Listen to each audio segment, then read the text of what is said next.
মাশাআল্লাহ আপুর ঘটনাটা দেখে আমার মতো অনেক হৃদয় ভাঙা মেয়েগুলাই তাদের ফার্স্টের কথা মনে পড়ে গেল, তাই না? হ্যাঁ, একটা সময় ছিল যখন আমরাও কারো না কারোর পাও ধরছিলাম, কারো না কারোর কাছে হাত জোর করে বলতেছিলাম প্লিজ চাইরা যাইও না, আমি নিজের বদলায় ফেলবো, তুমি যেমনি চাইবা এমনি বদলায় ফেলবো। হ্যাঁ, মাশাআল্লাহ আপু আজকে এই ধরনের একটা কাজ করতেছে, বাট কোনো লাভ হইব না, তাই না? আমি সবাই জানি, জেনেও কেন হাত জোর করে বলেন তো? কারণ ততক্ষণ পর্যন্ত আমরা আবেগের জড়িয়ে থাকি, যখন বিবেকটা চোখের সামনে আইসা নাড়া দেয় তখন বুঝতে পারি কার লাগে এগুলো বুঝতে ভাই, ওর লইগা, ওর মতো লুচ্চার লইগা, ওর মতো গাছ পাড়া লইগা, কালো বেডির লগে গরিনা পেড়াও লইগা। মানে এই ব্যাপারগুলো যখন মাথায় আসে না, তখন নিজেরা নিজে একটা বলদ ছাড়া আর কিছুই মনে হয় না যে তার লেগে আমরা এই ধরনের স্টেপ নিই। এছাড়া কি আছে? এছাড়া লেগে কিনা আমরা পাগল ছিলাম।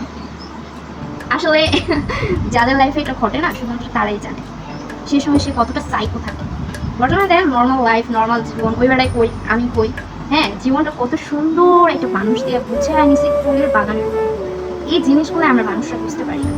ছেড়ে যাওয়ার জন্য যে আসে সে কখনোই আপনাকে সুখী রাখার জন্য আপনার জীবনে আসে না। জীবন সেখানেই শেষ হয়ে যায় না যেখানে কেউ আপনাকে ছেড়ে যাবে। জীবন সেইখানেই শুরু হয় যেখানে আপনি ভেঙে তুলে মুচড়ে শেষ হয়ে যাচ্ছেন। সেই স্থানটা থেকে কেউ আপনাকে টেনে তুলে রানীর মতো করে সাজিয়ে। প্রতিটা মেয়ের এই কথাগুলো মাথায় রাখা উচিত যে কোনো এক ব্যক্তির জন্য আমাদের জীবনটা কখনোই থেমে থাকবে না। পুরুষ ছাড়া একজন নারী সবসময় অসম্পূর্ণ, কিন্তু পুরুষ ছাড়া একজন নারী সবসময় অসম্পূর্ণ।